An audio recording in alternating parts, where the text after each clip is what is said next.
The Dukes of Dice are brought to you by Tasty Minstrel Games, Arcane Wonders, Game Toppers, Sean actually going to a convention, and listeners like you. Welcome to the Duchy. It's time for another episode of the Dukes of Dice podcast, a proud member of the Dice Tower Network.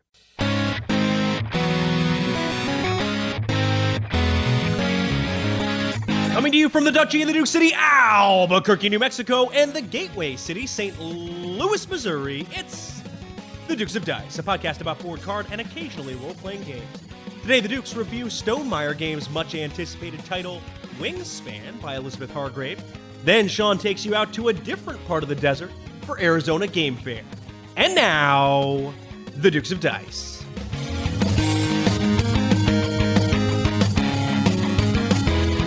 Hey there, everybody. Welcome back to the podcast. This is Sean. And also Alex. And this is episode 198, which we're calling On a Wing and a Fair. On a Wing and a Fair. That title, courtesy our good buddy Chris Holm over on our Board Game Geek Guild. Of course, we're talking about Wingspan, kind of on a wing and a prayer reference there. So great job, Chris.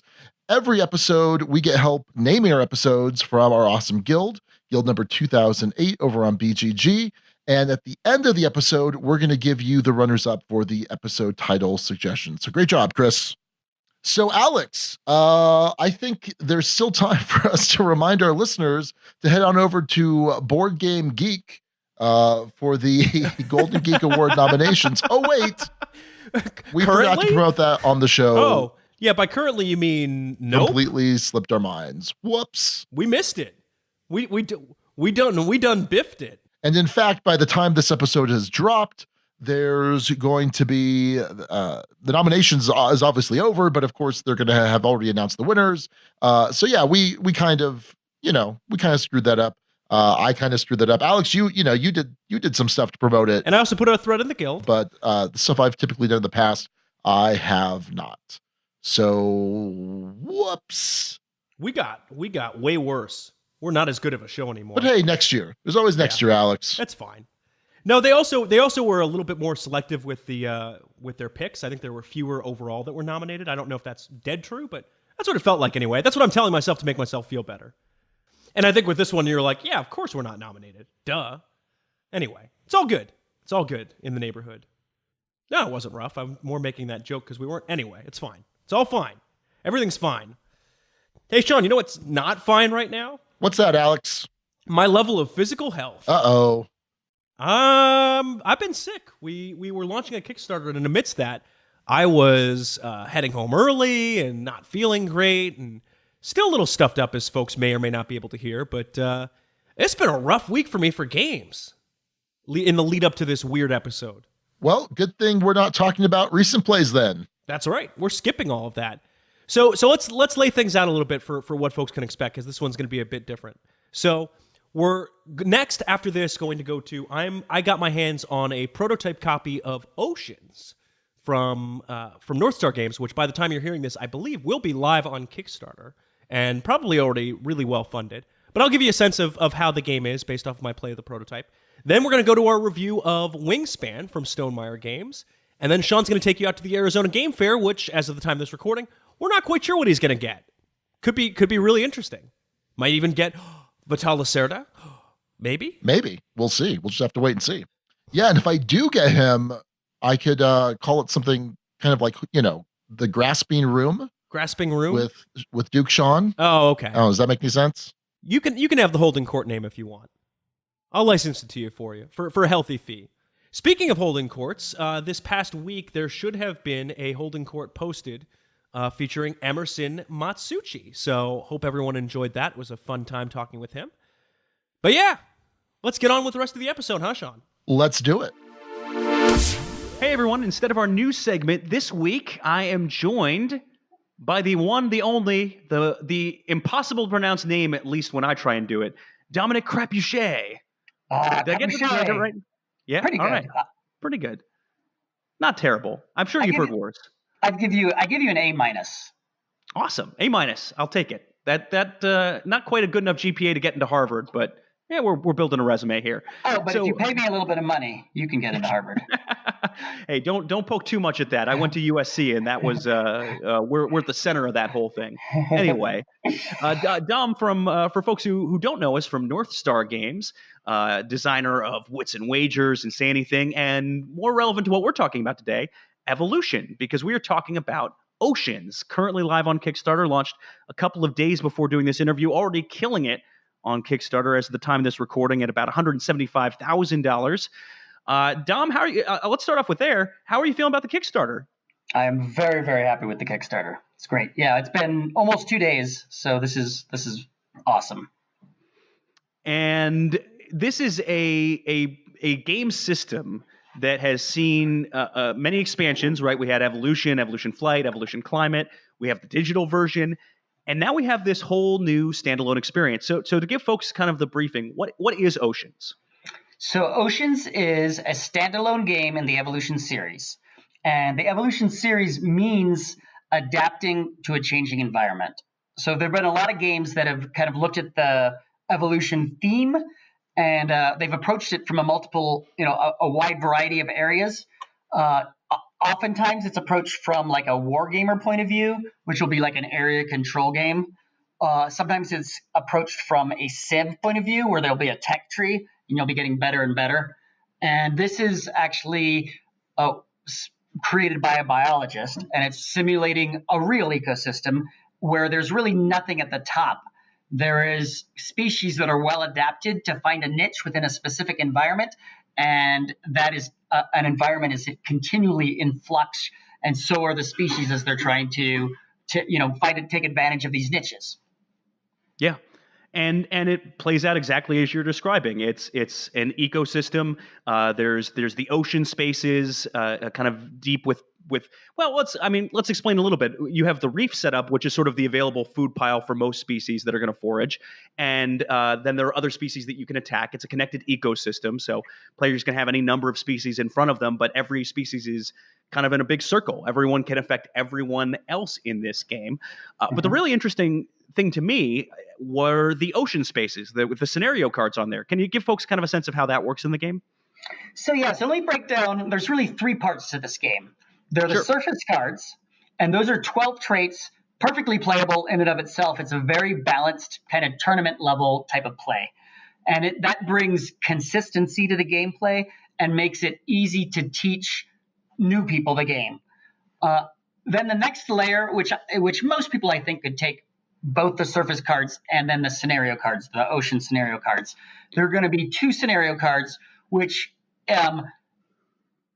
they're supposed to be very impactful for the game. So if you play the base game without the scenario cards, you'll grow to see there are about 3 to 4 major strategies, and you'll get variations of how they play out. And then when you add the scenarios, which with 25 scenario cards, that's 500. I think it's 520 something scenario options for the games. They'll play out completely differently. They'll completely kill specific strategies, kill whole like types of play, and force you kind of outside of your comfort zone to explore new ways of trying to get your species to survive and thrive. Yeah. Well, and I'll give an example for a set of scenario cards that we were playing with tonight, because these scenario cards can vary depending on whether you want a more aggressive game, or you want just a crazy, wacky game, or you want more of a peaceful game, or a game more focused on foraging.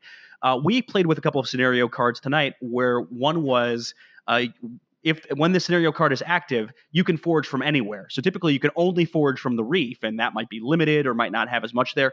This allows you to grab population from anywhere on the map, in the deep ocean, in the reef, doesn't matter where. And then the other one we had was species don't overpopulate. Oh my God. Yeah. Awesome. Yeah, so this was an interesting combo. So what happened to me in this game, so these scenarios are only active when they're cleared of population. Basically, you start the game with 3 equal piles on these 3 different ocean spaces, and then some of the population moves into the reef and becomes available for people to grab immediately. We had the overpopulation one empty, and I had this big fella that was able to feed twice and filled up with a whole bunch of food, because on this game, you're going to pick one of your species to feed on your turn. So I chose to have this one, and it was tentacled. So it was a filter feeder who was tentacled. and could feed twice from anywhere. Didn't matter where. So I'm vacuuming up 10 different food tokens at the same time. The species next to that species, by the way, was a whale cleaner, so it got to gobble up extra population at the same time. But here's what happened. The person to my right, you're allowed to, in this game, move population onto from different spaces to shut off possible scenario cards. These scenario cards you're talking about, Dom, someone moved one onto the overpopulation one. And I had my thing stacked up with not just that. We haven't talked about deep cards yet, but I had a deep card that let me double store. I think it's called dense population. Oh yeah. So yeah. They gave it to you. Yeah, well, so they shut it off, and then that immediately forced me to dump from that one species I just spent all this time building up, just about jettisoned all this population I built up. All of a sudden, that's not a thing. And it was an amazing little situation. But the scenario cards, and then we didn't even talk about this yet, but get into the deep cards, because this is the really interesting, wacky side of things, I think, is where you get into the deep. Yep. Yeah. So kind of the magic of this game, or at least the vision, is the juxtaposition of the real tight quality tournament level tight play of the surface cards infused with just lots of fun from the deep. And the deep is a whole deck of unique cards. I think we're at maybe 70 plus that hopefully you will discover slowly over the course of many games. And so you get that kind of fun sense of like, wow, I've never seen this before. One, with the beautiful art. So we commissioned beautiful art for these cards. And two, with the just getting your synapses firing on how is this, how can I affect, this card is going to just dramatically affect gameplay based upon all the other cards that are in play. Yeah. Well, and the game that I played the night before of this, the scenario cards were different, and the deep cards I drew were different, so it led to a whole different experience. So there were deep cards, there were scenario cards, I should say, that allowed for increased attack. That was the large predators one that allows for one bonus attack. So this was far more of an attacking game where people were attacking each other's species and being really cutthroat. And I ended up with the card towards the end of the game, the Leviathan, which has a huge attack value, is just an absolute beast. And sure enough, you have those just crazy, you have bioluminescence, and I don't want to spoil too many of these cards, but you have all sorts of these really interesting deep cards that will dramatically change how different games play and provide these really interesting curveballs, because again, every single one of them is unique. But what I thought was interesting that you told me earlier tonight was this game can play, it kind of has a lighter version built in. Don't play with deep cards, and all of a sudden this game becomes a lot easier to grok and a lot easier to understand. Yeah, it's a great two-player game. It's a great couples game. I would think, most people that I know would prefer to play without the deep cards to begin with. There's 12 traits. They play out in a wide variety of ways, way more varied than the other Evolution games, because you can play the same trait. So you can have a species with 3 tentacles. And if you have a species with 3 tentacles that can feed 4 times, that completely changes all of the whole ecosystem you're going to want to build around it. And so, in the old Evolution, you could only have one of each card type on the species. So even though there's only 12 traits, there's a ton of variety on how those 12 traits can play out. Right. The sheer fact that they can stack oftentimes will make something interesting. For instance, you could have a species that's both a whale cleaner and a shark cleaner. And what those traits mean are when big creatures either attack or forage, that species just gains bonus things from the reef. Now, I will say another thing that I found really interesting in the gameplay of this that I think people underrate on first plays is the ability to move population from different spaces. So, for instance, there's a trait called transparent, which is a defensive trait. It means that as long as there's population on the reef, your species is invulnerable that has this trait on it. And sure enough, that's fine as long as there's stuff in the reef, but then all of a sudden someone pulls the rug out from under you, moves population off the reef, and now you're vulnerable again. And it's that ebb and flow that comes in base game Evolution that also is here in Oceans. But I think an interesting thing that folks may not realize is it's a different game system, and it's in some ways a more streamlined game system. Can you explain a little bit about what was done to kind of smooth that out a bit? Let me just go real high level. I used to be a pro Magic player for about the first 7 years. I was invited to every pro tournament, and so I had the bug. I just loved all the different synergies and how the cards interacted, and just got my mind like going. And that's an experience that it's hard to bring to other people because you're hitting them with a base set of 300 cards and then every couple months another 120 cards. And so the sheer volume of cards is just a barrier to getting people involved. So one of the things we really wanted to do was streamline that experience and give them something very stable that they can kind of hold on to and understand and get to know before they start diving into the deep and seeing all of the crazy, wacky things that can happen when they come together. So that's kind of a real high level. Part of the way we did that is Nick Bentley is a amazing two-player abstract game designer. In fact, he's well regarded as one of the best two-player abstract game designers alive right now. Unfortunately for him, there's not a huge demand for two-player abstracts. But him and a professor of marine biology, they got together and they created the core system, which was designed to just be easier to grasp and to learn than the original core. And partially because it's just there's a simpler turn structure. You take your turn, then the next person takes their turn, and you go around in a circle. And so we tried to make that kind of entryway into this complicated CCG world where there are lots of card synergies, tried to make that as simple and as streamlined as possible. I'd like to think that the Dukes of Dice played some sort of small role in this because when we first played Evolution, even up to when we'd done the review, we had been playing it completely wrong in that we played it turn-based.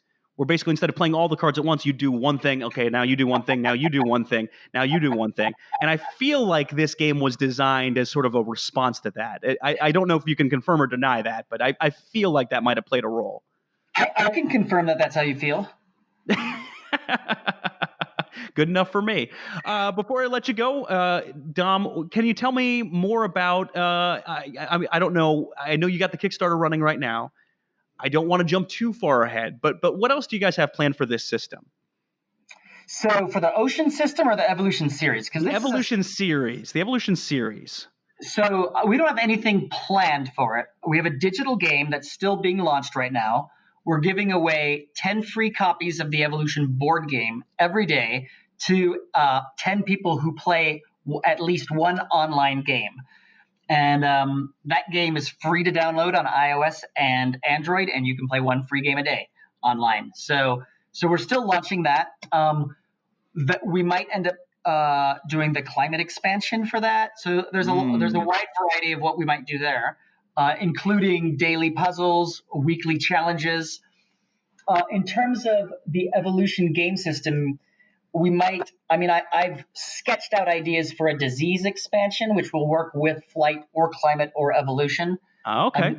I'm not committing to that. Oceans is a standalone game, and it was designed keeping in mind that a lot of people don't like how aggressive evolution is. And so evolution, it's not just that it's aggressive, it's that it's very high stakes. And when you get attacked, your whole position can completely crumble, and you feel horrible.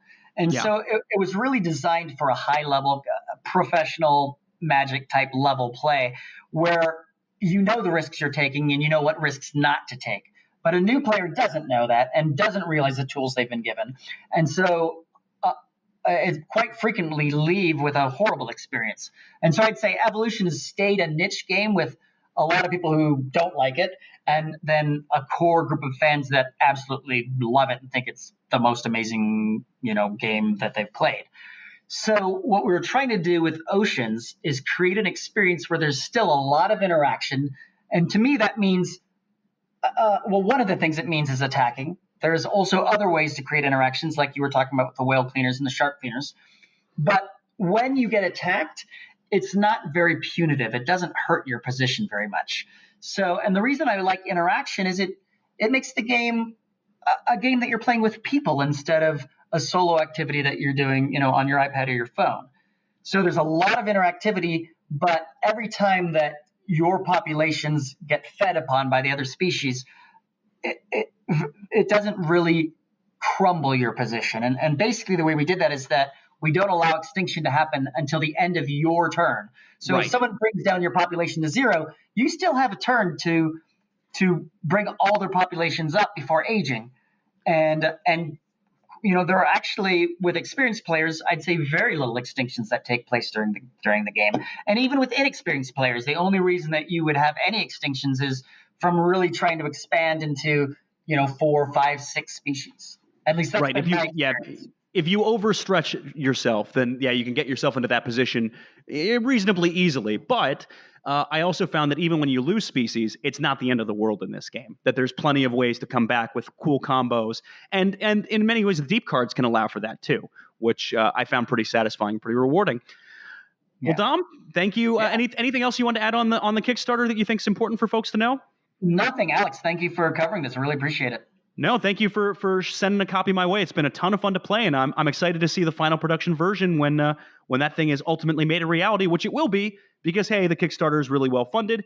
It is on there until the close to the end of April 28th. So if you want to get in on this, hit it up on Kickstarter. It's Oceans from North Star Games. Dominic, thank you so much. Thank you, Alex. Appreciate it.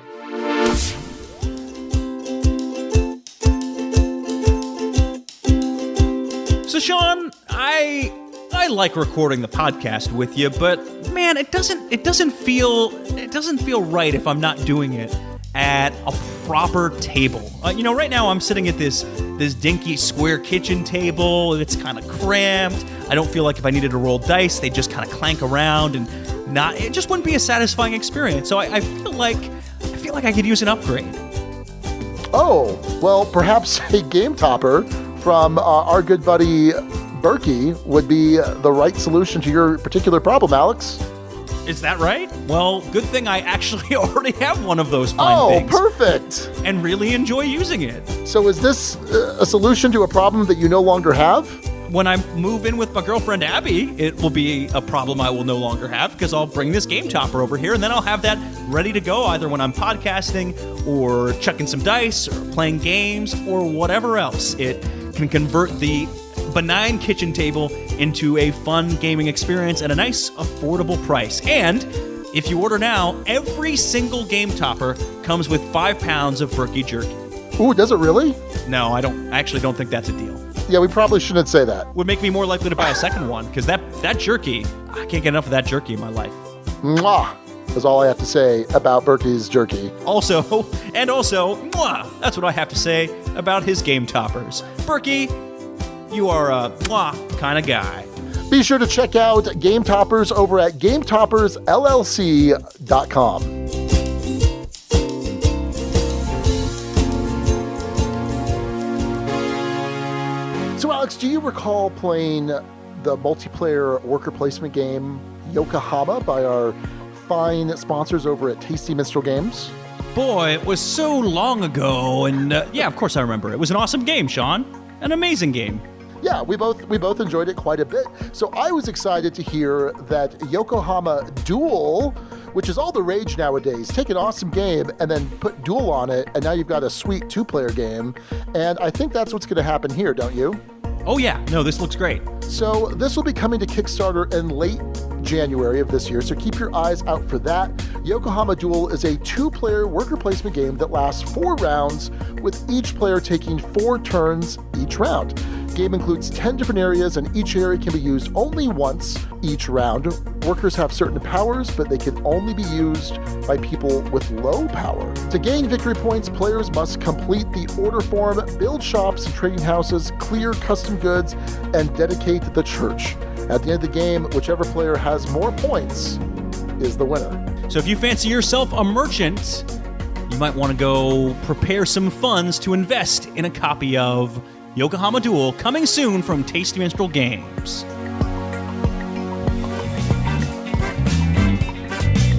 Sean, I have so thoroughly mastered the game of Onitama. I can beat all challengers. I cannot be stopped, even by you, even by death itself. But is there anything left for me to do in this game? I feel like I'm so good at it. I just need something more.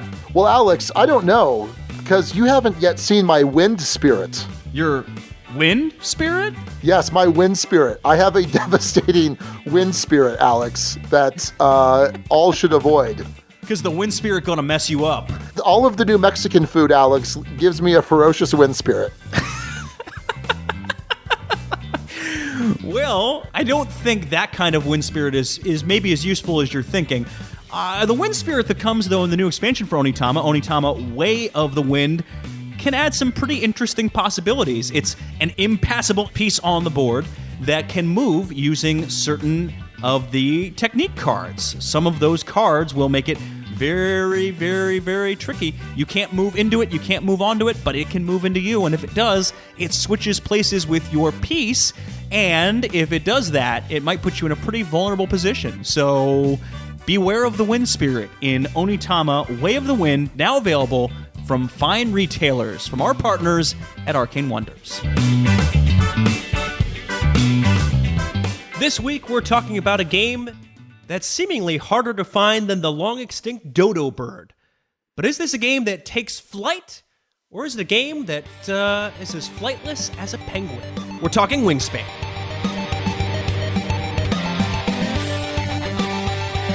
So Wingspan is the latest board game from Stonemaier Games. It's designed by Elizabeth Hargrave with beautiful art by Natalia Rojas, Ana Maria Martinez Jaramillo, and Beth Sobel. It plays 1 to 5 players in about 40 to 70 minutes. And basically, this is an action selection game. You are I guess, a bird collector, a bird watcher, a bird enthusiast of some type, and you are trying to collect these birds that are going to give you certain points, but then there's other ways to get points through special actions of the birds that you've gathered in your birdery, aviary. I'm not sure. I'm not a bird guy.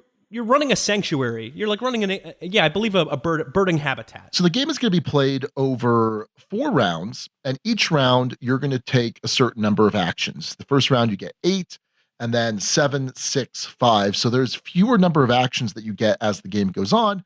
However, ideally you are enhancing the value of each action because there's a bit of an engine building element that exists in the game. Now, the main way that you're going to be taking actions is through card play. There's a big deck of cards that has a bunch of unique different birds, shows you where they come from, shows you their wingspan size, and then has certain special abilities and effects on each of these different birds. You'll start the game with 5 birds and with 5 different types of resources, but ultimately you're going to have to choose some combination of birds and resources to discard down to. So you have some options and some choice there.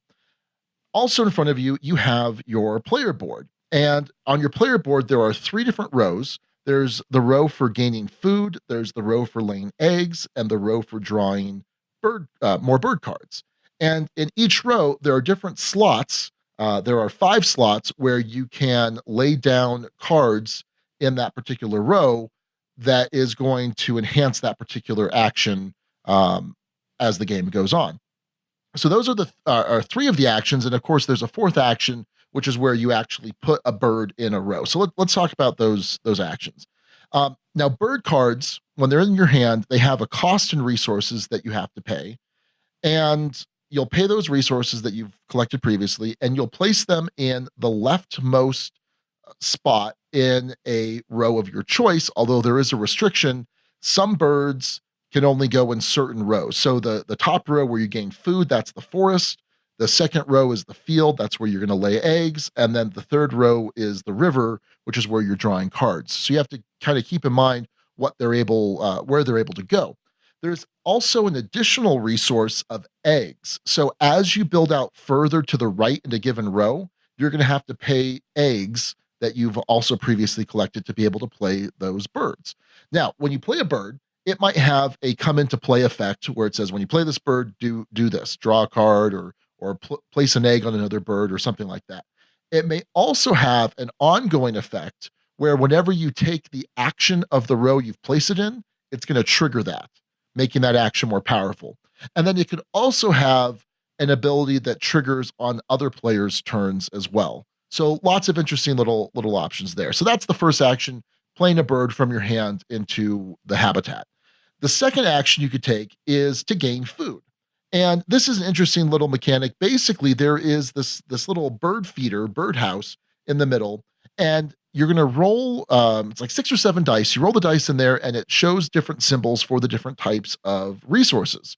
And when you're going to gain a resource, you're going to take one of the dice out and then get a token for that particular resource. When all of the dice have been drafted, they get rolled and placed right back in immediately. It happens whenever that occurs. So you don't have to necessarily wait for that, but it can limit you if there's only a couple dice left. There's some mitigation options the game provides, which is pretty nice. Now, as you're building up cards in this particular row, you're going to get to take more resources from the bird feeder, or you have the option to actually discard cards to get more resources at a certain point. Plus, once I take this action, my birds are going to trigger for birds that I've previously placed in this row. So that's how you're getting the resources, which is the primary way that you're paying for these birds. The second row, the field action, is to lay eggs. Now, eggs are just another type of resource. They're not the little chits. They're these nice little, maybe ceramic or plastic eggs. And you're going to place a certain number, again, depending on how powerful that action is for you, based on what birds you've already placed there. And you're going to get eggs, and you're going to put them on birds that you have anywhere in your habitat, as long as it doesn't go past their egg maximum capacity. And it tells you there on each card what individual bird egg capacity is. And also, if you want, as the action gets more powerful, you'll get more eggs, but you could also spend resources to get more eggs that you've gathered from the forest or wherever. And then finally, the third action is to draw new cards. So in the middle of the table, there are 3 face-up bird cards that you can choose from, and there's also the deck that you can draw blind off the top of if you'd like. And here, this is important because you're trying to create combo pieces that kind of work together. And as the action gets more powerful, you'll be able to draw more cards, potentially spend eggs to get more cards. And then once again, you're going to go through all of the things that trigger on the birds you've already placed there, so that this action is getting more and more powerful. So you're going to do that until everyone has placed all of their actions for the round. And then at the end of each round, there is a round end goal or round end point scoring that you're trying to pay attention to. And it's going to award the person in first place a certain amount of points, second place gets fewer, and so on. And so that's something that you kind of need to be paying attention to in each round, because there are some serious points to be gained there, in addition to just kind of pursuing the general strategy that you've been concocting with the cards that you have access to. So you're going to continue this for 4 rounds. And at the end of the 4 rounds, you're going to add up all of your points. So you're going to score points for the printed value of points on the birds. You're going to score points for eggs that you have left on your birds. You're going to score points for, again, having those round end things. There are abilities that let you tuck cards under birds, which are potentially going to be worth points as well. Add that up, and whoever has the most points is the winner of Wingspan. All right, well, that's how you play it. Alex, what are your initial thoughts on Wingspan? Do you want to do this initial thoughts thing? This what our thoughts were coming into the game? You just keep ambushing me with this. So I don't think this is ambushing you so much, right? I don't know about that. So this time, not so much. And I'll go first. My impressions going in on this game were, when it comes to Stonemaier Games, if it's designed by Jamie, I've tended to really love the game unconditionally. If it's something like Between Two Cities, I've been a little bit more skeptical about it. This was one that was published by Stonemaier Games, but designed by someone else. And so there was a little bit of skepticism in it, but from the photos I saw, man, oh man, did it look gorgeous. And so I was excited for that, didn't really know how it played, and was certainly curious going in, curious to see how this thing would hold up. And obviously in the weeks since, it has been much hyped, much talked about. What about you, Sean? You had just played this for the first time this week, right? Yeah, that's right. And this was something that I've been highly anticipating. I mean, I know you had played it a while ago. Yes. And you seemed pretty high on it, and you seemed to think that I would like it, but that maybe it would be too light, or something. I don't know. But from everything I'd been hearing, and from the trust that I've put in Stonemaier Games in the past, and the way that with the exceptions of like Between Two Cities and Between Two Castles of Mad King Ludwig, which I haven't been that crazy about, all of Stonemeier's other titles are just fantastic. So I put a lot of stock in Stonemaier Games, and so I was expecting to like this. So when I heard about the engine building, when I heard about the combo play of the game, I'm like, okay, I think that's something I'm probably going to like quite a bit, and I'm sure I'm going to enjoy the Stonemaier production because that's something that Jamie does an excellent job of. And so yeah, I think I've got pretty high expectations for this game. Interesting. Okay. And by the way, we should probably just mention this so it's out there. You are friends with Jamie. You go to his game night, and so just kind of want that out there so everyone's aware for full transparency. I played Empire's copy of Wingspan. I haven't purchased it myself at this point, and so I did not have a review copy. So I'm completely unbiased. Alex, I don't know about you. Well, let's talk about rulebook. I actually didn't end up learning this game from the rulebook. I learned it from Jamie himself because, as you mentioned, I do play at his game nights. How was the rulebook for you? So I actually got taught the game by our buddy Eugene, although there was a decent amount of rules referencing from time to time, and I think that it was easy to look up certain things. I appreciate that there's a rulebook, and then there was like a separate appendix which listed a bunch of the different the different cards as far as how the particular rules for that card worked or the interactions worked, things like that. And so I think the rule book itself looks great. By the way, it is the highest quality in terms of like the paper quality rule book. Oh yeah. It's almost like it has this like a linen finish. I don't know. It is fantastic. It is really and truly fantastic. I agree with you. Yeah, I 100% agree with you. I definitely noticed that. So I guess what I will say is there was one rules issue that we ran into that the rulebook didn't quite clear up, and we had to go to BGG to get clarification. Basically, there are certain cards that say duplicate the effect of another bird in this row. And so Nick kind of brought this up because he read that to mean that that by duplicating it or repeating it, I think it was, that effect had to have already occurred. So you had to set your board up in such a way that this bird would trigger before the bird that wanted to repeat the effect, right? I see.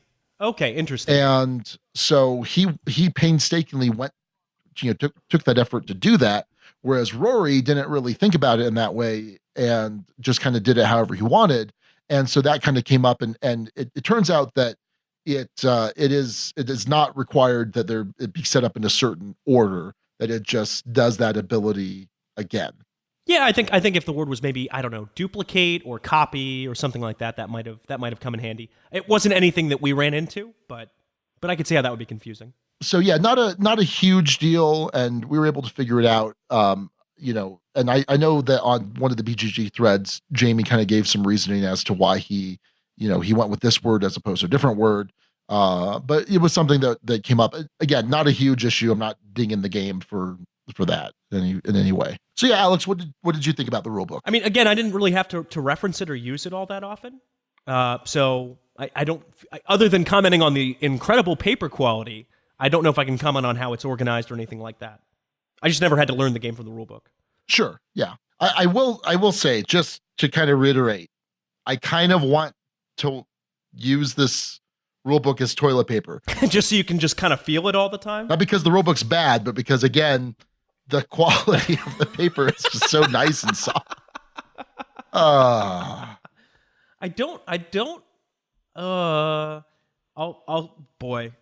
Boy, this is such an awkward thing. Wow. Sorry. It's very nice. No, it is.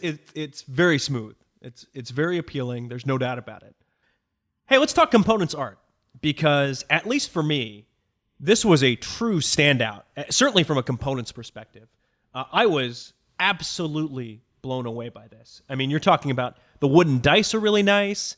I had a couple of little nitpicks, but on a whole, the bird feeder was great. I love the card art. I love how it sort of has this nature guidebook kind of feel to it.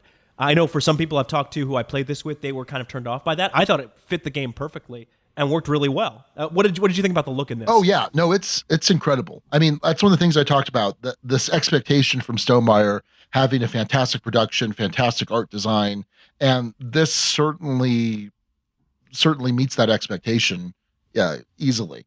So I think it's got great board presence. I think that, Yeah. like the nature book, the guidebook, however you want to put it, the look of this game, I mean, it just feels right, and it looks good, and it's different, right? It's very different. The bird feeder, I think, is a nice touch. I agree with you, as far as all the components go. It's a solid production, and I think it's got pretty cool table presence. And this is a theme that, and not to get into theme, but it's a theme that doesn't readily attract me. But at the same time, how well the art and production is pulled off here draws me in. And I want to read these cards. I want to read about this bird, and I want to read about where it's from, and things like that. And so I appreciate that, and I just think it's fantastic. And I think let me just say this to kind of wrap it up. I think it's incredible the amount of detail that went into all of these cards. To have however many 100 cards there are, have them all be unique, have the names of all the birds, where they come from, an ability that is in most cases applicable to that particular bird, all of that. I mean, it's just a huge attention to detail. Oh man, yeah, no, the detail. It reminded me in some ways of the detail on the Ex Libris cards, where if you look at those closely enough, you can find the little Easter eggs and fun book titles and things like that. I mean, the amount of work that goes into that is incredible, and impressive. Definitely impressive. Right, every single one of them is unique, and oftentimes the ability is based on how that bird behaves in the wild in real life. So, for instance, the vulture is going to look for other creatures hunting, and when they successfully hunt, it'll be able to pick up the scraps, so to speak, which is beautifully thematic. And a lot of those abilities are like that. I don't think everyone is necessarily quite that thematic, but just about all of them are at least attempting to try to be in that form. Right, like I had a bird that basically, in real life, it's known to knock out the eggs of other birds in their nest when they're not there, and then lay its own eggs in place of those, and have the other bird, take care of it. And so in the gameplay, this whenever someone played an egg, the egg action on their turn, you would be able to place eggs on your board. And we're kind of talking about theme here, but I mean, I think it makes sense in terms of the detail on these cards as well. Well, yeah, I mean, effectively, it's kind of hard to separate those two out, as it often is with our discussions of things. And I will say this too: the other cool thing about the components here was the game tray's card holder, because inside you could put all of the cards for storage, but then it also had this nice holder for the 3 individual face-up cards, the display that people have access to. Yeah, that's actually my main complaint, if there is one, about components, is I didn't really dig that as a component. It didn't really seem super functional to me. To have the 3 cards kind of flipped out like that. If they'd been kind of sideways, I don't know, it ended up feeling fiddly in a lot of the plays I was in, and I wasn't the only one who felt that way. Is that something you ended up? No, it was fine. Okay. Did it bug you enough to drop the score? No, it did. It doesn't come close to it. Okay. I think the look of this game, the components and art are in just about every respect top notch, and no, it didn't bug me that much. But yeah, it was a little fiddly. It could also be the fact that I'm hopped up on cold medicine. Maybe my memories are betraying me. I don't know. Anyway, hey, let's talk about gameplay and innovation.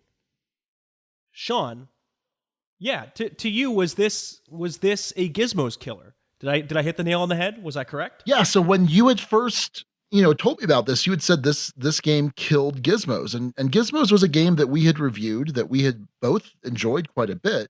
And it's this idea of you are playing these cards out into your tableau that are making the actions you take more powerful. It's that engine building aspect of it. And yeah, no, this absolutely killed Gizmos for me because it took Gizmos and it built on it. And I'm not to say that it was derived from Gizmos, but just in terms of how it feels to play. I think that there's a lot more going on in this game than a game like Gizmos. And there's also kind of a comparison to Terraforming Mars in that there's this card play, tableau building, combo, you're trying to make your actions more powerful. It's not, it doesn't take the same space in my mind as Terraforming Mars, but there's some similarities. Terraforming Mars, you have a board out there that you're interacting with. Here, you don't really have that. You're just building up your tableau and trying to build your points. But no, I think that this game had me really looking to create those combos, have me really looking to create synergies where I'm getting a ton of value from taking actions, and it kind of reminded me of, well, I shouldn't say reminded me of Scythe, but in the sense of Scythe, in that there's a bottom and a top action. You don't want to necessarily take the top action unless you can also take the bottom action, because that's a lot more efficient. But sometimes you can't afford to do that. Similarly, you're trying to figure out in this game how it is you can set up your board so that when you do take one of those row actions, that you're getting the maximum value out of it because you've placed these certain birds there. So like, for example, I really need to take this lay an egg action, but I can't do that until I've gathered these resources. But I don't want to gather the resources yet until I've played this bird down that's going to enhance the value of that action. But I can't do that yet because I don't have the resources. And so you're kind of trying to figure out ways to be the least wasteful, to be as efficient as possible with what you're given. I get you. Yeah, I mean, they certainly gameplay wise are nowhere near similar, but I get what you're saying about trying to maximize and be efficient.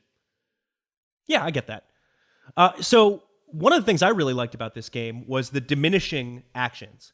The fact that there was an efficiency and your action cubes are also used to score end of round points, but also you're giving up one of your actions because by the end of the game, those actions take longer and longer and longer. And as you're turning the crank on your engine, you want to turn it enough times to feel satisfying, but you don't want to turn it so many times that it bogs down a high player count game of this. And I thought that was a really smart idea to decrease the actions each round. Yeah, I think so too, because, like you said, as those actions are getting more powerful, it's going to just take longer. Okay, I take, this draw a card action, but now I have to pay this and draw an extra card, which I can then tuck under this other bird that I've already played to get points at the end of the game, which lets me, do a whole bunch of things. All these things trigger off, especially where, you may have a bunch of triggers in a row, right? And so early on in the game, it's very snappy, and it's actually snappy most of the game. I mean, it's not that bogged down, but if you had an extra 3 actions towards the end where you have not all of you, but a lot of your actions kind of maximized, it would be pretty nuts. But there's always some sort of gating factor, right? It might be resources, it might be access to eggs. There's always something that kind of holds you back, and this is one of those games where it encourages you to do something really well. You might end the game with a ton of extra bonus egg points. And it's also a game where you have to try and balance things out and go with what the cards give you. Because the cards that you draw, whether they be the ones that you get from the face-up stack or ones from the deck, may be super beneficial immediately, and they may just be fodder. And I like how you can kind of use those in different ways, depending on what the situation is and what your needs are in that given moment. It feels like the game allows you to be flexible, but also tactical. You have to play along with what comes up sometimes. You can't completely plan things out. Yeah, I think on, the tactical strategic spectrum, in my mind, this game plays out probably a little bit more strategically, unlike some of the games we've talked about in the last couple episodes that have been very tactical feeling games where you're just kind of responding to what's there. Here, I think you are able to develop a long-term plan, but tempered by the fact that, number one, I may need to alter that long-term plan because in this particular round, I need to focus on this objective because I don't want to give up the points to other people, or I at least want to be competitive in this. And I need to temper it again with the fact that, yeah, maybe there is a card that just came up. I wasn't ready to take a draw cards action, but this card will perfectly fit my strategy. And so I've got to do it now before someone swipes it up. Or maybe, someone just re-rolled all the dice, and so all of the resources are available. And so, well, shoot, now I need to take resources, because if I wait another turn, by the time it gets back to me, depending on the player count, the resources I need may not be available, and that could be a problem. Well, and I think it also comes from the diversity of the bird cards too, and how those can play together, and what comes up, and trying to build strategies on the fly. I love the migratory birds, for instance, when those come up and you're able to move those different rows as becomes convenient. That can be a really fun strategy to play with. Yeah, there was almost like a next level thinking with the migratory birds, because you could kind of cheat them into play. You could bring them in on like the leftmost area on one row, and then activate that row, and then move them to a more expensive area because you've already filled up a bunch of cards there. Making, I don't know, it was really interesting, and I think a really good player can really capitalize on those migratory birds. Yeah, exactly. Well, and allows you to be flexible, but if you focus too much on that and don't build up far enough on other things, then, I mean, good job cheating, but you ultimately cheated yourself out of some big points. So let's real quick talk about player count. So it plays 1 to 5. There is a solo game. I didn't play it at the solo game. I did play it at 5, and I also played it at 3 and 2. Didn't play 4. And what I will say about 5 is it was pretty interesting, just because with so many players, there's more opportunity for you to get resources or for things to trigger from other players' turns. And I think what I saw was that the average scores were higher in higher player count games than they were in 2-player games. And we noticed this. So Nick and I played this 2-player, and it was a lot harder in a lot of ways. We didn't see the dice get flushed as many times. And so there were a lot of inefficient actions to take resources that we didn't need, just because we were trying to get the resource dice to get re-rolled. And because you didn't have a bunch of people giving you things from their abilities, our scores were lower, and it just seemed like a lot less of a dynamic play environment. There was a little bit of downtime at 5. I don't think it was too bad. It was also the first time all of us had played it was at 5, and I think that if we were playing it again at 5, there wouldn't be nearly as much downtime. But it wasn't terrible. Yeah, that is interesting how that kind of worked. I didn't play anything at that low of a player count. The lowest player count I played this game at was 4. But I did find even at the higher player counts, it oddly enough seemed to move fast enough to where there wasn't too much downtime between turns. Here's what I will say. In one night, I played 5 players, and then 3 players, and then 2 players. And I was ready to play again. Wow. I was enjoying it that much that I'm like, wow, yeah, I'll play it again. If it comes up next Wednesday or whatever, yeah, I'll totally play this again. I really enjoyed it. Well, and that brings up a question which I think is key to why this may not work so well as a 2-player game. Is there enough player interaction in this one for your liking? Because at least on initial plays, that felt like one of the big possible weaknesses of this game for me. Because you have interaction in the form of taking the dice, the resource dice that other players may want, in terms of drafting the cards other players may want. There's also the competition for the end round scoring, and that's something where I was definitely paying attention. Okay, this person has 4 of this requirement. So, like, for example, with the end round scoring, it may say, you need to have a certain, whoever has the most eggs on their board is gonna win the first place, right? Or it might be certain eggs on a certain type of bird, for example. And so I was definitely paying attention to that. I think everyone was. I think we were kind of looking around the table, especially in the last couple actions of a round, to see how everyone's doing, and do I need to try and and compete on this, or do I just need to give it up or whatever?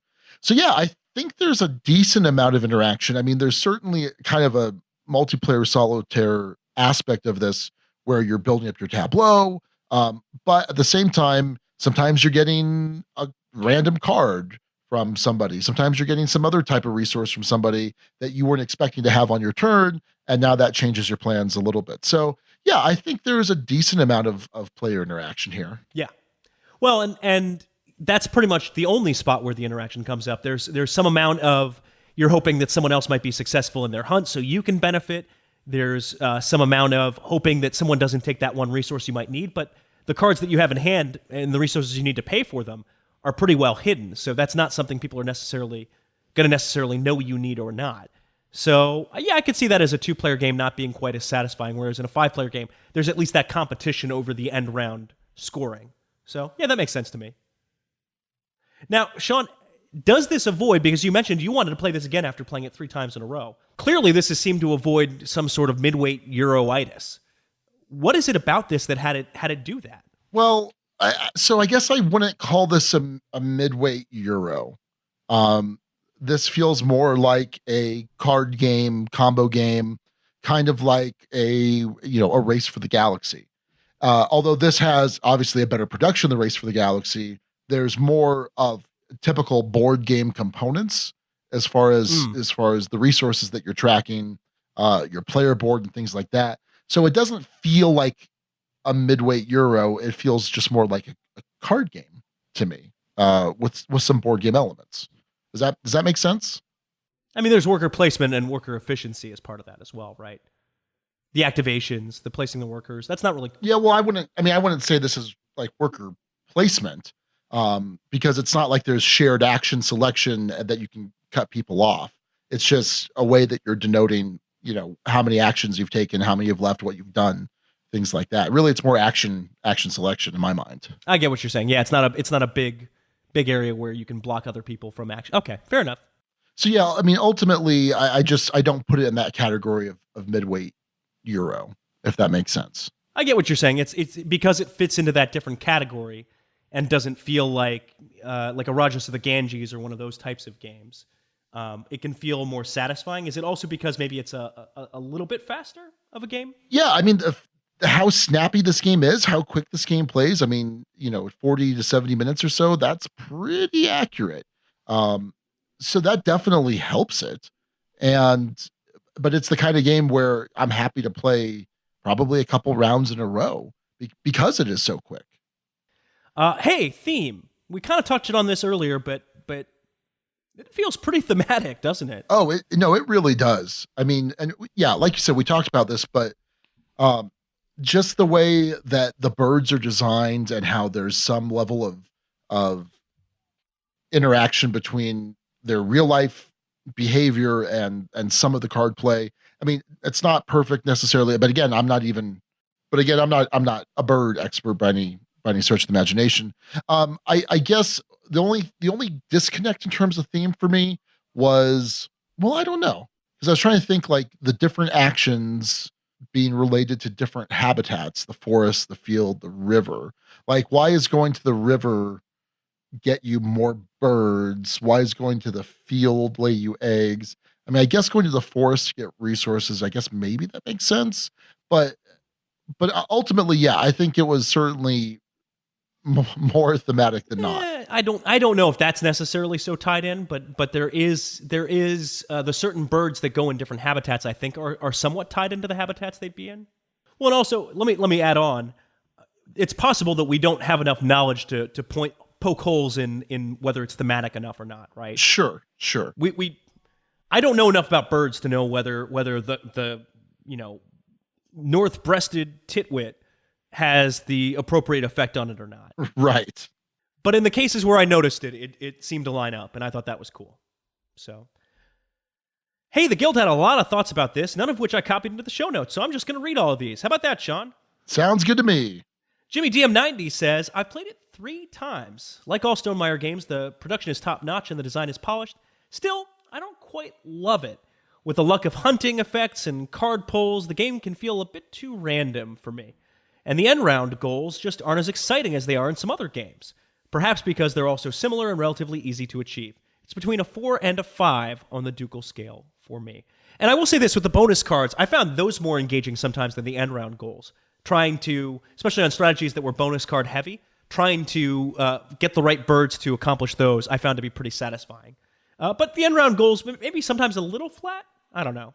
I don't know about that. I mean, I think that they're there to make people kind of adjust their thinking. So you can't just focus on your strategy. You do have to pay attention to what's going on. So it kind of, can break things up a little bit and make it more interesting.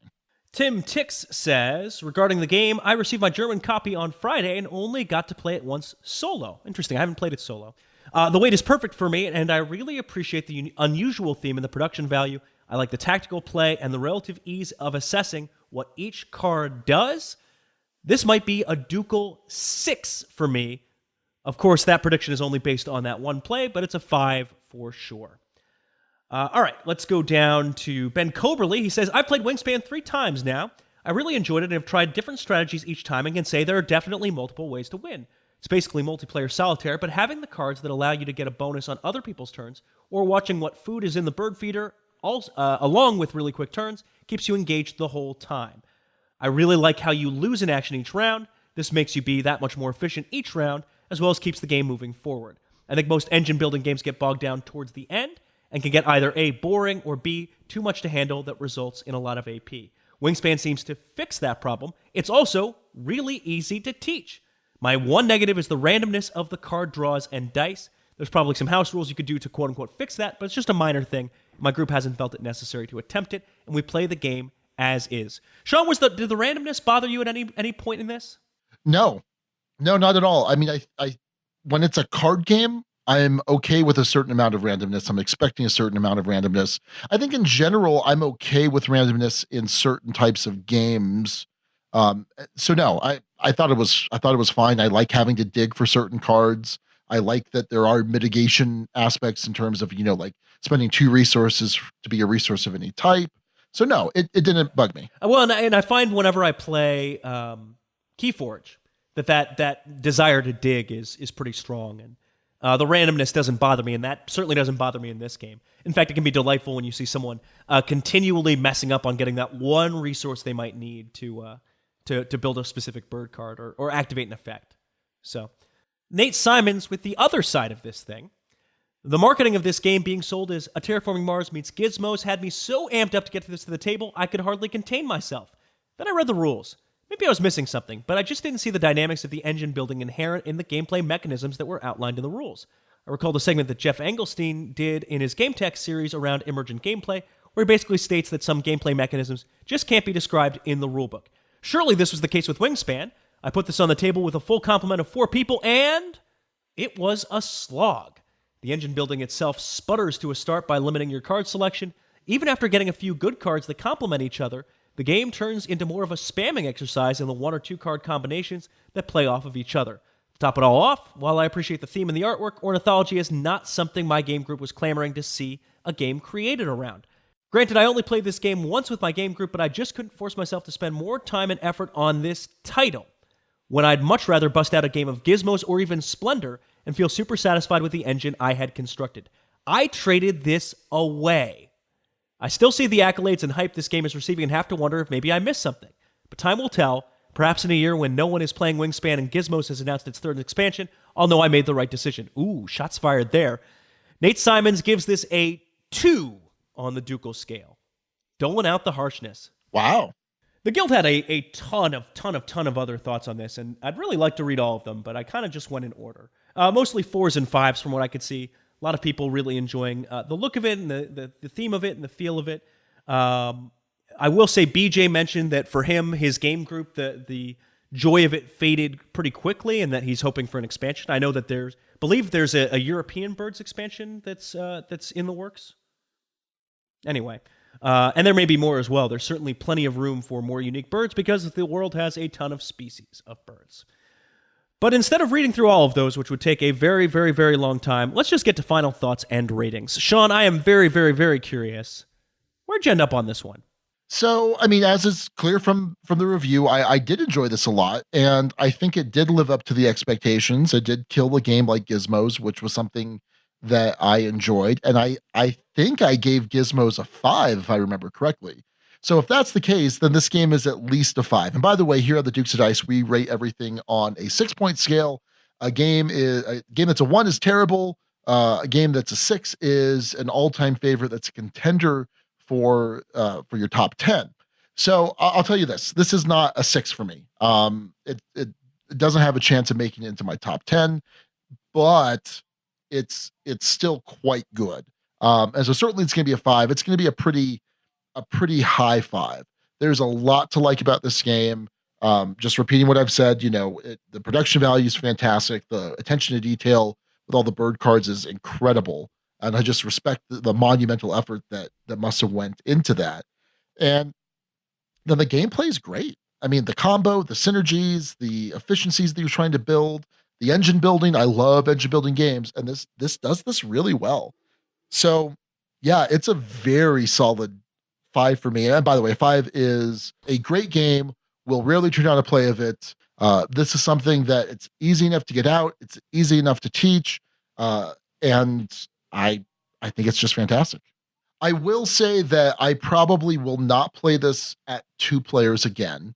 And that's not really affecting my score. It's not that it's not keeping it from being a 6. It's just that at 2, it was so much less dynamic that it's not something I'll even keep in consideration. Oh, it's just the 2 of us. What should we play? Wingspan. It's kind of a bummer because that means that it's not something that I'm necessarily going to get to play at home with Raquel. Maybe with Raquel and Mariah, or Raquel and Chewy at a certain point years in the future. But yeah, but other than that, I think as a 3+ player game, haven't played the solo, but at least as a 3+ player game, it's a very solid 5. I don't know how often when you have 2 players that's going to be your go-to, right? I think you're more likely to pick, say, a Targi or a Baseball Highlights 2045 first mention, or one of those that's designed to be a satisfying 2-player experience. I think this game could work to some degree as a 2-player experience, but I don't think that's the optimal designed count for it. Well, interesting. I wasn't sure going into this that you'd be quite that high on it, but I'm interesting. Cool. I mean, from play 1 of this to the final play I had before the review, it stayed pretty steady for me. This isn't going to rise quite as high as a Scythe or a Viticulture and be crowned a 6, but it's really good. It's a really good game. It's a solid 5 for the production, for the gameplay, for everything. It just kind of comes together in this beautiful package. And well done, Stonemaier. And I know I am incredibly biased. I still think Stonemaier as a publisher is one of my favorites out there, though. Just about anything they put out, I'm going to at least have an eye on and at least give a try. And this is proof positive as to why, because I think for such an unusual theme, they did a tremendous job on execution. And not surprising, but great to see. And yes, I mean, as far as Elizabeth Hargrove, the designer of the game, is concerned, I mean, this is a great design. I think that I'm definitely interested in seeing. I know she's got like another game, but I think this is like the first like big published game of hers. I may have to double check that, Alex. I believe so. I don't want to say that for sure without double checking. So she's also credited as the designer of a game called Tussie Mussy, which I don't know a ton about. It appears to be a self-published title. But no, I'm certainly going to look for her designs in the future. And so well done. Yeah, no doubt. And good job. Good job to everyone involved in this project. It was, and good job to you too, Alex. Oh, thanks. Good job to you, Sean. I'm gonna now go get some NyQuil because I'm a sleepy boy. All right, well, that's going to do it for the Duke's review of Wingspan from Stonemaier Games. A pair of very solid 5s from both Sean and Alex. All right, well, it's Sunday after Arizona Game Fair, and I'm here with Mariah. Hi, Mariah. Hi, how's it going? It's going great. What do you mean, how's it going? It's going. Okay. So this is odd. Normally, we kind of do a con wrap-up at the con, but we ran out of time, and we'll explain why in a little bit. And so we're currently sitting in Raquel's truck, outside the house. We're back in Albuquerque, and for a variety of reasons, we're in the truck. Right? Yeah, it's just way too noisy in the house with Eliza, and there was a Furby going off. I don't even know what the deal with that is. So anyway, we were at Arizona Game Fair for a couple days, and it was great because we hung out with our buddy Ellie and his family, and our other buddy Andy was there, and of course we got to see Suzanne. Both Ellie and Andy wanted to be on the podcast, but unfortunately we ran out of time. And we would like to have had Suze on the podcast, but again, we ran out of time. But let's talk a little bit about what we did. So we came in Thursday night. We got in, what time did we get in? Like 8:30 or so. 30, yeah. And went back to Ellie's house. We played some Magic, or Ellie and I played some Magic. Played some Commander. I brought 4 Commander decks. And then the next day we got up early. We ate at Chompy's, which is a fantastic Jewish delicatessen. Did you like Chompy's? It was absolutely delicious. Yeah, so we got lox and bagels and cream cheese, and it was just fantastic. So we got to the con. Actually, we picked up Suze. We picked up Suze at the airport, and then right after we got to the hotel or got to the convention center, first game we played was Space Corp, which I've talked about on the podcast quite a bit. It was everyone else's first play. It was 4-player, you, Mariah, Ellie, and Suzanne. And just for quick reference, this is a GMT game where you are trying to explore space in 3 different eras. First, the Mariners era, where you're going out to Mars and the asteroid belt, and then in the Planeteers, where you're doing the rest of the solar system, and then 15 light years around the Earth. So I love it. It was my number 2 game of last year. And so, Mariah, had you played anything quite like this before?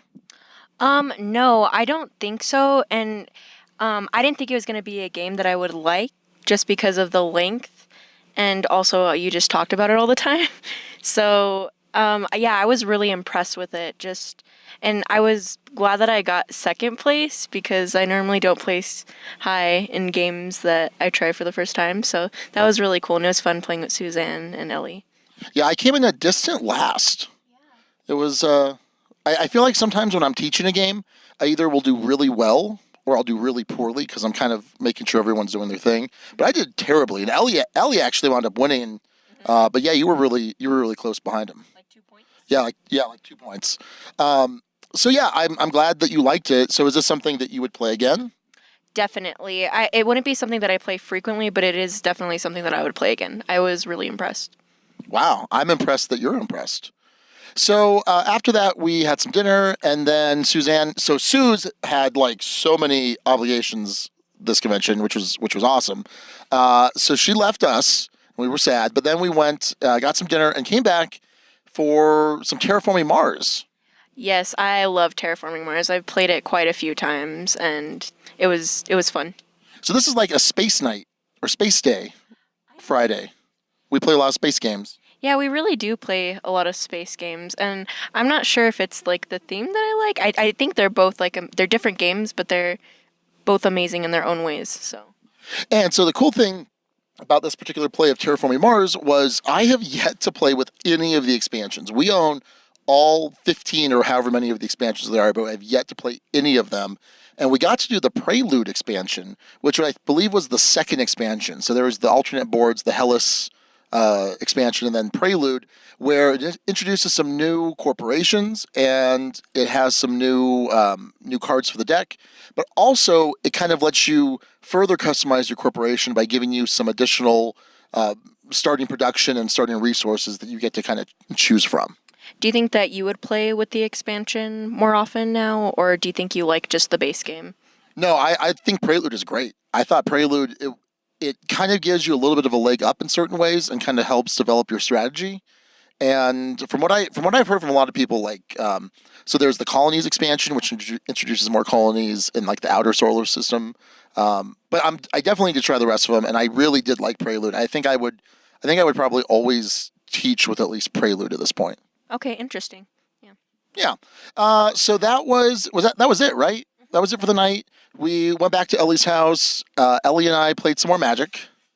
Kind of late. Did you? What'd you do? You went to bed. Yeah, you went to bed kind of early. Yeah. Well, that was Friday, and then on Saturday, which was yesterday, right? Saturday was yesterday. What time did we get there? because we got up early and we were there by. No, we got there a little bit earlier. It was like 10. I don't know why this is important. That's not important. But the important thing, the truly important thing, was that it was Ellie's birthday. Yes, it was. And so we dropped off. He's got 2 adorable young daughters, an infant and a toddler, Lena and Livy, and we dropped them off at Grandma's.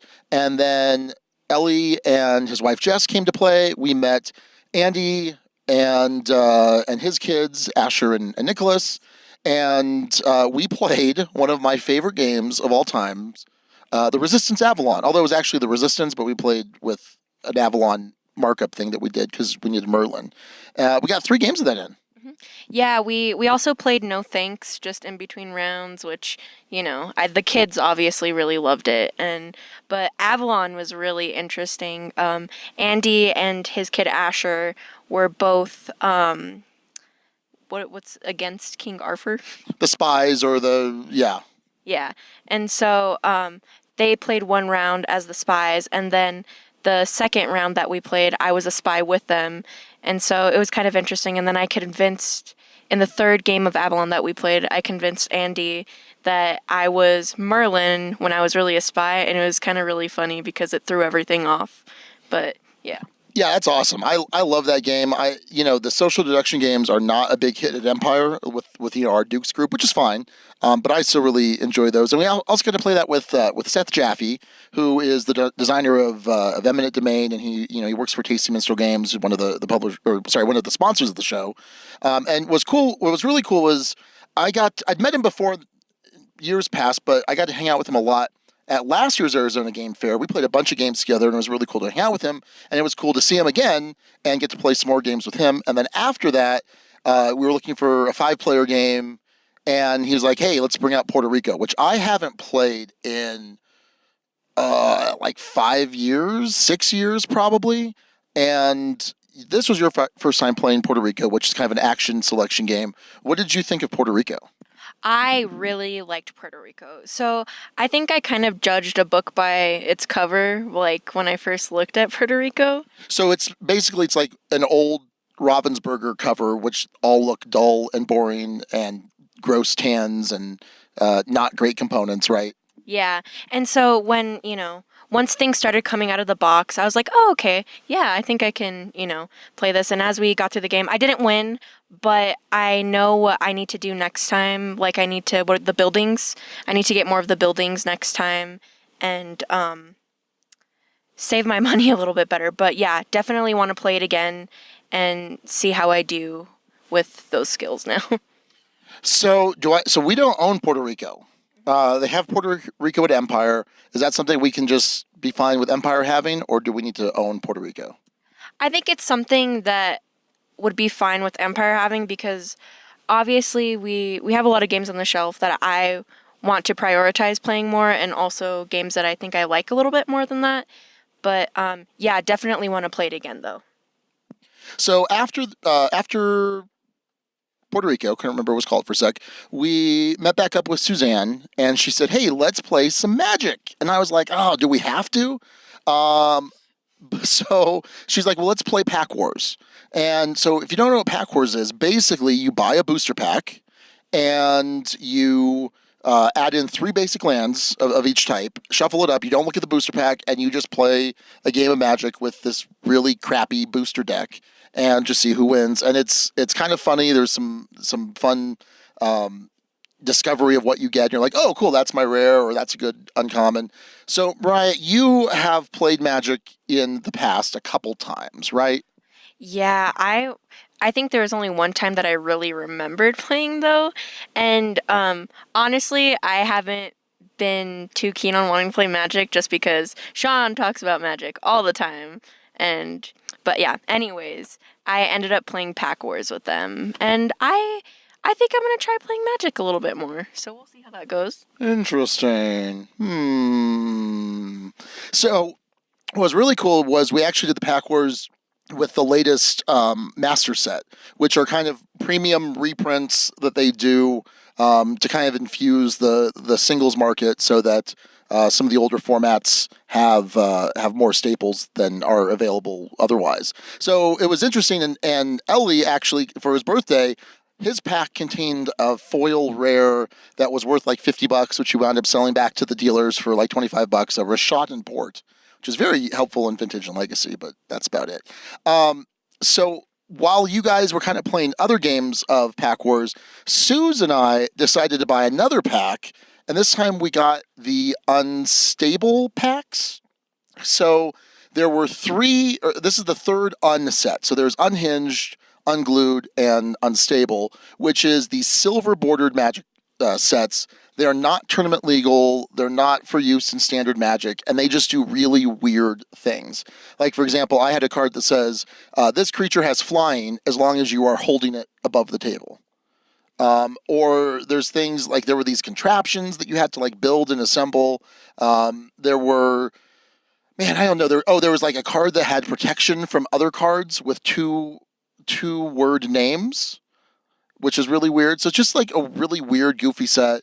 And what was funny is we didn't know how a bunch of these contraptions were working. I mean, here both Susan and I have been playing Magic for like 20 plus years, and kind of hovering around us were these, like, I don't know, how old were those kids? Like 8 or 9, 10, 11, somewhere in there. And we're like, hey, do you know how this works? And, you know, this kid just like read off the rules from his memory, like, oh, you do this and you do this. And I thought that was really, really cool to see, and it made me feel really old. Yeah, and honestly, I didn't get to hear about this because obviously I was playing the first game of Pack Wars with Ellie. But I think I want to try the Unstable because that kind of sounds fun. The fact that you had to hold a card, that's interesting. Yeah, so I think I might. Okay, let's avoid that. Never mind. I'll think about what that means. So yeah, we did that, and then what did we do for Ellie's birthday dinner? We went to Chop. No, what's it called? Chop Steak. What's the name of the place? I don't Chop Shack? Chop.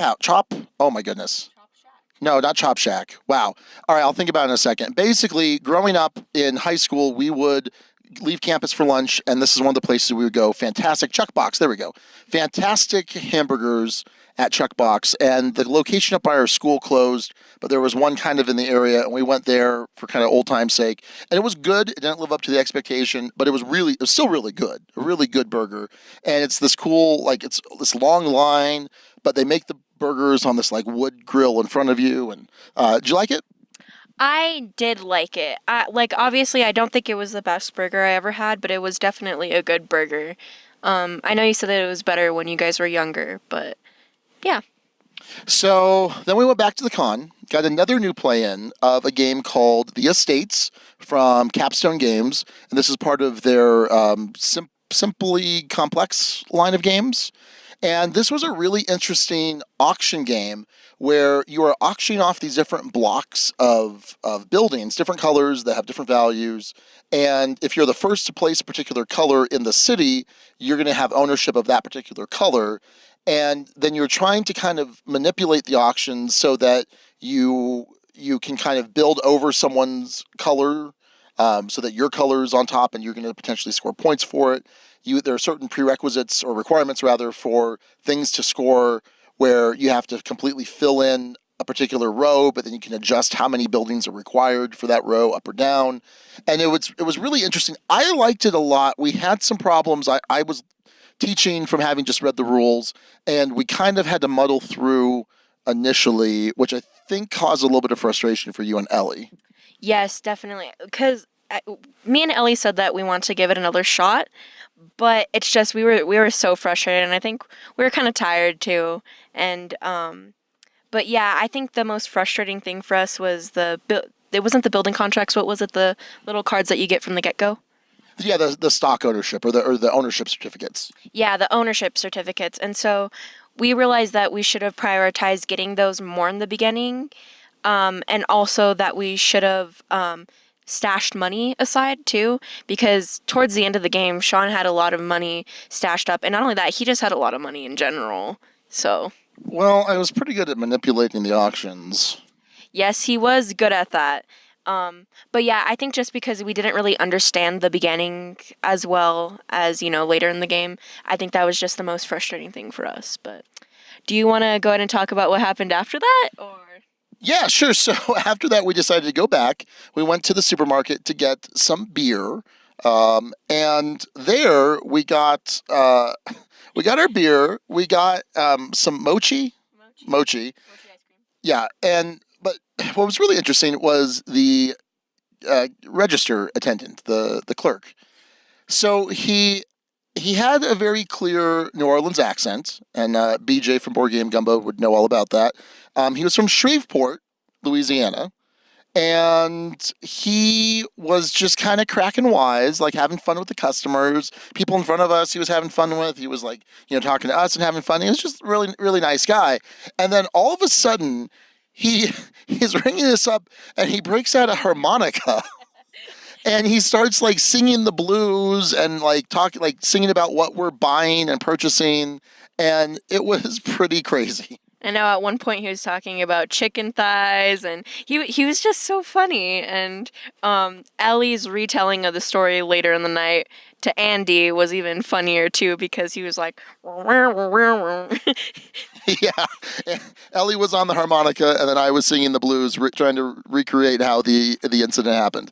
But yeah, it was weird. It was like just a weird thing, and at first he was kind of slow, and Ellie was like, "We should have just done self checkout." And at the end, I'm like, "I'm glad we didn't, because that was totally worth it." And I think one of the other fun things of the night was at one point when we got back to the house and, we're all settling in, we popped out the mochi. And I just want to let you guys know, one of the most entertaining things ever is watching Sean trying to eat mochi ice cream. Well, what is mochi? Because some people may not know what that is. Okay, so it is a glutinous rice flour, kind of sticky outside, and in the inside of it, there is ice cream. And so, because it's so sticky, they have to put the flour on the outside of it. And Sean just got it all over his face, and you could tell he was struggling with the texture, but his lips were all white, and it was in his mustache. It was a funny thing to watch, and we were dying. So mochi is gross. I hate it. I feel like I'm gonna choke on it because it is it's so chewy, and then because of all the flour on the outside, it almost feels like running your fingers down a chalkboard when you press it, and you feel like the little bit of the flour slip and give way. It was disgusting. It was disgusting. But we did finish the night off at Ellie's house playing 2 or 3 games of The Mind, which is a great activity that we enjoy. So Mariah, you hadn't played The Mind. So how do you play The Mind? So so you play The Mind. You all have numbered cards, and you have to play the lowest value card in the order. I'm not really good at explaining things, but you have to mind meld with each other, which means you got to stare at each other intensely and kind of feed off each other's vibes, and especially with the cards. But you can't give any really direct kind of, no, don't play a card, or but it was really interesting. Yeah, there's no turns. You just play a card, 1 to 100 cards, and we start with 1 card in the first round, 2 cards in the second round. Alex has talked about this plenty, this particular activity. And I love this game. I'm just giving Alex a hard time. It's a great game, and I really do enjoy it. And people either love it or hate it, and I think you really enjoyed it. I think Ellie really enjoyed it. Yeah, and I was talking to Suzanne about it too, and she said that she also really enjoyed it. It's definitely something that I want to break out with my friends because it's easy enough to teach, and I think I want to see how our connections are with each other because, yeah, it's really funny and fun. We came really close. In 3 players, you need to complete 10 rounds, and we completed 8 and lost in the 9th round, so that was a bummer. Well, that was it for Saturday night, and then Sunday, we had to leave at about 2:30 or 3:30 or so, and so we had time for 1 game.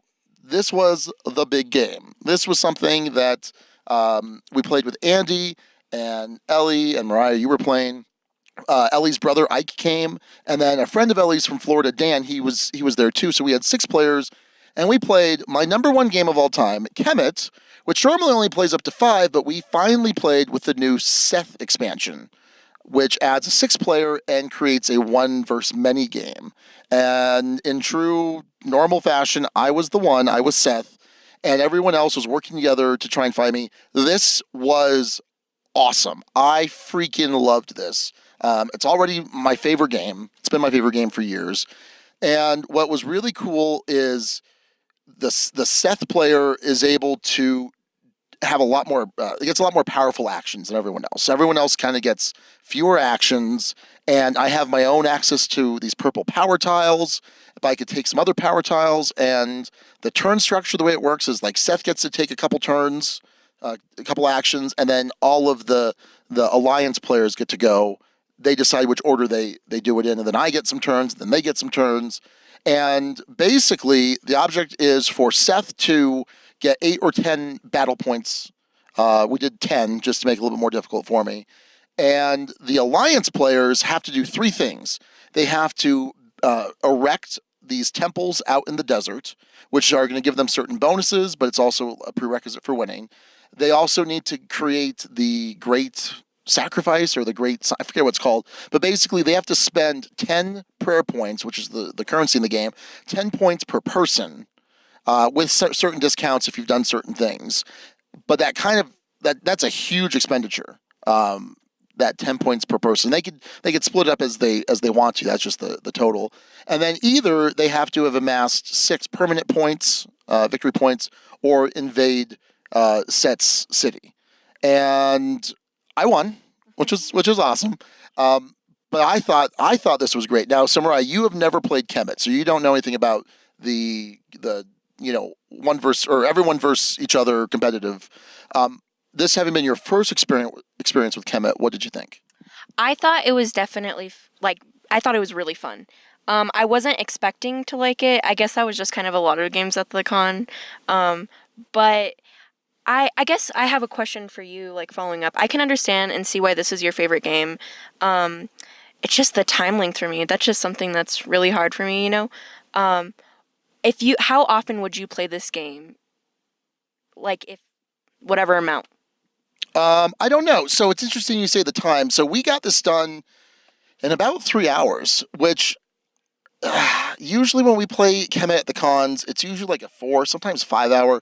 I think this expansion, even with more players, is actually quicker, because in the competitive game, there's this King of the Hill aspect, and that kind of drags the game out sometimes. So as far as a time factor, though, in general, I mean, that doesn't affect me. I just know that I have such great, memorable experiences when I play this, and it just, I don't know, everything just kind of clicks for me with this game. I would like to play it more often than I do, but yeah. So I don't know. I don't know if that answers your question or not. Kind of, yeah.